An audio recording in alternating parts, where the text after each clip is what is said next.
Hello everyone, welcome back to my channel. So now X-linked disorders. All the X-linked disorder are X-linked. Almost are X-linked recessive. कुछ हैं dominant होते हैं, ठीक है. Mostly X-linked recessive हो गया. So male with mutation affecting Y gene are usually infertile, having no Y-linked inheritance. इसका मतलब क्या है कि there are some genes which are located on male specific region of Y gene, ठीक है, और वो सारे स्पर्मेटोजेनेसिस से रिलेटेड होंगे. तो अगर उनमें म्यूटेशन हुआ तो वो बंदा इनफर्टाइल होगा. तो एक्स लिंक्ड इनहेरिटेंस ऐसा कुछ दिखा नहीं है, तो मोस्टली एक्स लिंक्ड हो गया, ठीक है. Y chromosome are not homologous to X chromosome. तो एक्स लिंक्ड जो रिसेसिव इनहेरिटेंस है that account for a small number of well defined clinical conditions and the Y chromosome is not homologous to X chromosome. So जो mutant gene of X chromosome है वो Y chromosome पे नहीं present होते. तो इसका कहने का मतलब क्या है कि अगर एक्स म्यूटेंट था तो वाई में वो जीन नहीं होता ना. तो अगर एक्स में म्यूटेशन हुआ है एक्स जीन में, जो जीन प्रेजेंट है एक्स क्रोमोसोम पे, तो जो मेल होंगे वो हेमीजाइगस ही होंगे always. Hemizygous for X linked mutant gene, okay. और वो सारे डिसऑर्डर कैरेक्टराइज होंगे चाहे वो रिसेसिव हो या फिर डोमिनेंट हो, okay. Hence the male is hemizygous for X linked mutant gene disorders are expressed in him. अभी दूसरा क्या है, जो अफेक्टेड मेल हैं they are not transmitting the disorder to his son but all daughters are carrier. वैसे एक बार सुन लो, अफेक्टेड मेल है they are not transmitting disorder to his son but all the daughters are carrier. Son of a heterozygous woman have one chance into receiving the gene. Heterozygous female does not express the full phenotype change because of the paired normal allele. अगर एक normal x है, x chromosome है, एक दूसरा जिसमें mutation हुआ है, तो देयर विल बी नो. लेकिन क्या होता है कई बार there is random inactivation of one of the X chromosome जो नॉर्मल होता है फीमेल में, ठीक है, रैंडम होता है.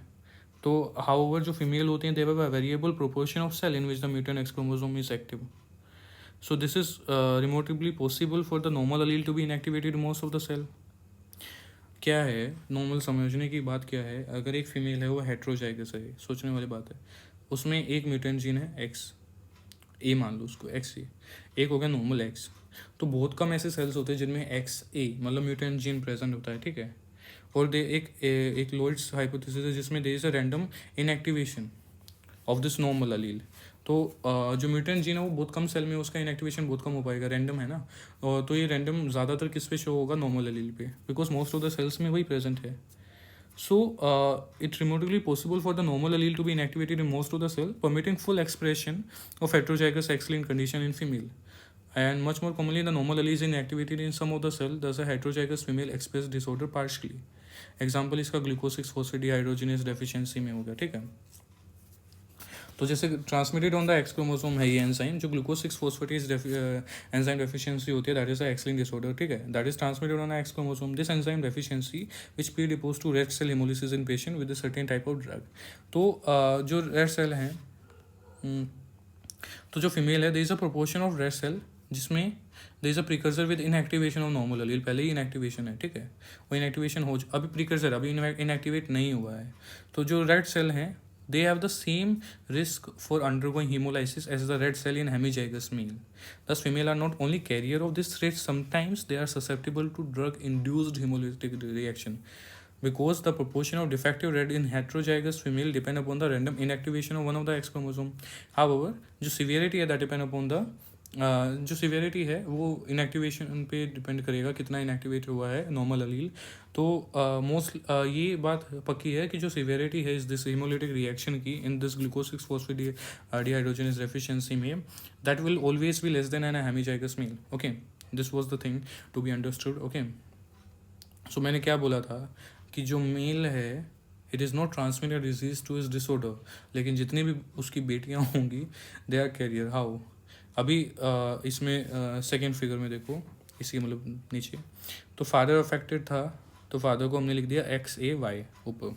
एक सेकेंड, मेरा कहाँ गया वो, हीरा. तो फादर अफेक्टेड था तो एक्स ए और वाई लिख दिया, ठीक है. एक्स ए मतलब so he is showing the trait, he is hemizygous ना. तो अगर इसके हम, और मदर नॉर्मल थी, she is not a carrier ना. तो हमने इसका जब हमने वो स्क्वेयर बनाया, सो जितने भी सन हैं अभी हम देखें, सन कितने हैं, 2, X Y there is no mutant gene that has been transmitted to them, तो all the sons are normal. लेकिन अभी फीमेल का अगर देखें XX तो ऑल डॉटर्स आर कैरियर। और दूसरा हमने क्या देखा था कि अगर मदर कैरियर है और फादर नॉर्मल है तो there is chance to get कि बेटा भी अफेक्ट होगा और डॉटर्स भी कैरियर होंगी। बेटा तो अफेक्ट होगा ही होगा, 50% चांस हैं, और जो डॉटर्स हैं दे विल बी कैरियर, उनके भी 50% चांस है कि दोनों के दोनों कैरियर नहीं होंगे। Okay, 1 in 2 they will be career.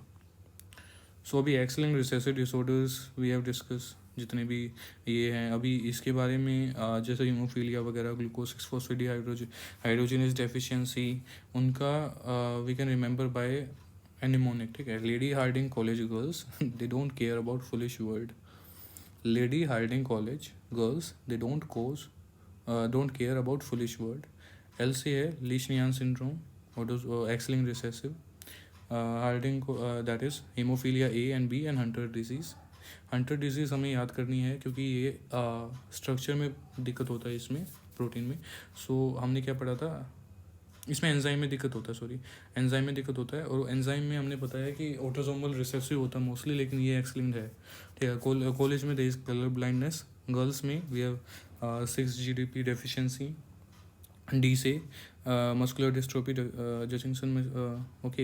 And C से there is a chronic granulomatous disease. A से air gamma ग्लोबिनीमिया।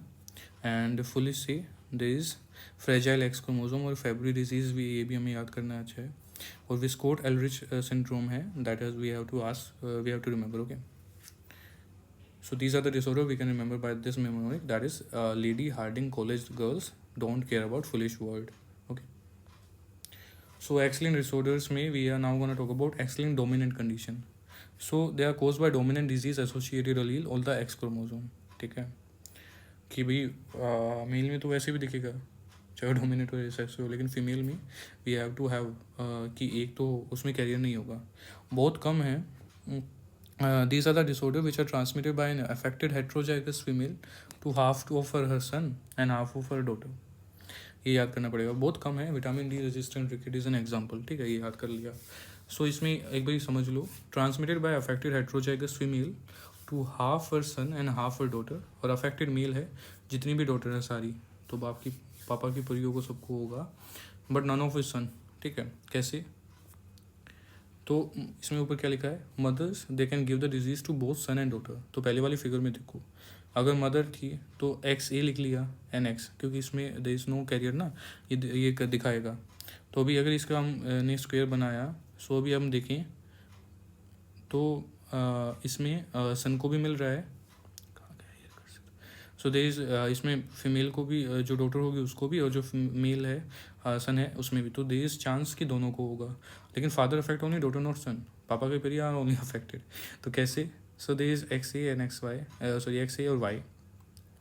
Father is affected, female जो जिससे शादी करी है that she is normal. So when we are making the square of it, so they you can see कि जो son है they are not getting the mutant gene, लेकिन जो डॉटर्स हैं they are all getting this gene, which means that all the daughter are gonna get, ठीक है। तो example इसका रवि के नाम से याद करो। R we have Rett syndrome, A we have Alport syndrome, V vitamin D resistant ricket अभी पढ़ा था, I इनकॉन्ट्रीशिया पिगमेंटाई।